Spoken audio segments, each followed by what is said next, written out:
Ono što je ovde sad bitno jeste pitanje ukoliko ostanemo na zapadnoj strani, što ima mnogo više nagoveštaja da bi moglo biti. Dakle, ako linija razgraničenja uticaja između Rusije i Zapada bude išla negde tamo istočno od nas, to dosta deluje logično, obzirom da su i Rumunija i Bugarska u nekoj vrsti zapadnog okruženja, zato su i primljene u Evropsku uniju, onda je glavno pitanje na koji način ćemo uspeti da zaštitimo svoje nacionalne interese i na kom stepenu, da li samo kulturnom, da li samo društvenom ili na nekom drugom stepenu. Znači, to je bitno pitanje. To treba da bude sporazum ovih plavih i žutih. Dakle, da vidimo koje su to mogućnosti da se jedno društvo sačuva, a to otprilike izgleda ovako. S jedne strane imate duhovnu situaciju vremena. To su ovi naši avangardisti, ovi koji kažu pošto se ne znam šta dešava u Americi, mora se dešava i ovde. Sad kad Trump ovo promeni oko rodne ravnopravnosti, sad će ovi isti koji su nas ubeđivali da može 1000 oblika rodne ravnopravnosti, ako Trump to tamo promeni, on će kažu nema veze. Znači, to je jedan potpuno sumanut način razmišljanja. Dakle, ali svejedno, imate duhovnu situaciju vremena, imate ljude koji se oblače kako se oblače, dišu kako dišu, čitaju kako čitaju. To je sve neki ritam vremena koji obeležava određeni ljude. Ali imate i nešto što je tradicija jednog naroda, nešto što se prenosi, to se zove filijacija, znači prenosi se jednostavno rečeno na taj način da ide iz pokolenja u pokolenje i nekako te dve činjenice treba da dovedete u neki sklad, u neku rezonancu. Od sam rekao, mora da bude ova srednja linija, jeli? Ako bude tako. Drugu varijantu da sad Rusija nešto posebno isposluje za nas, ja ne vidim. Mislim da je ruska politika ovde podbacila kao i u Crnoj Gori, jer je radila isključivo sa vlašću. Dakle, ona je prosto ignorisala da u srpskom narodu postoji vrlo jak rusofilski potencijal, da je on nataložen vekovima.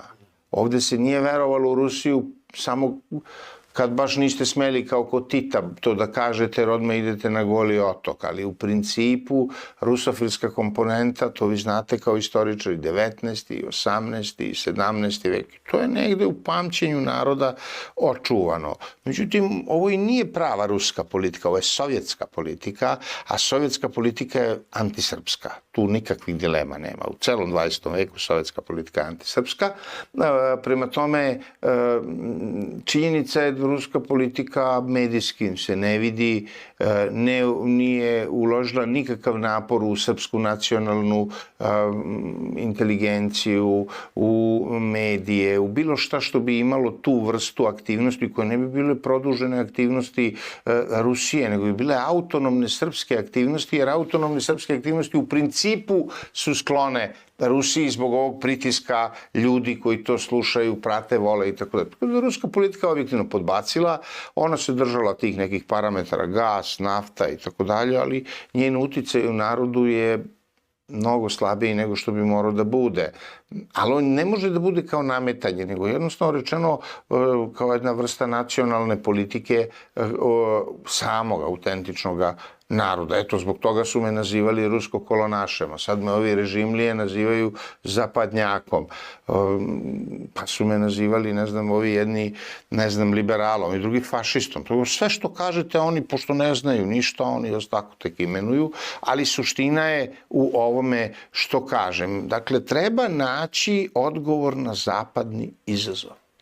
Ne treba žmuriti i govoriti nema tog izazova, Rusi kod kladova kad se pojave ima čuda da se dese. Nemam ništa protiv, ali daj da prođemo nešto što sam govorio na početku oko Srpskog glasa, hajmo da uradimo nešto što je dostižno. Nemoj sad tu da granamo, nego nešto što je dostižno, pa to ako napravimo, onda da napravimo nešto više. Znači, naći odgovor u kojim segmentima, kako sačuvati srpske nacionalne tradicije, prevashodno Srbe u Republici Srpskoj, pokušati da za njihovu suverenost, pošto smo mi i garant Dejtonskog sporazuma i uticajem, održimo, izboriti se za status suverenosti Srba u Crnoj Gori, zaštititi manjine u Hrvatskoj, odnosno Makedoniji, recipročno ili kako može, i pitanje Kosova i Metohije držati na stolu, a ne ovako sad to rešavati. Ja se bojim da Trumpova administracija ne iznudi od ovog režima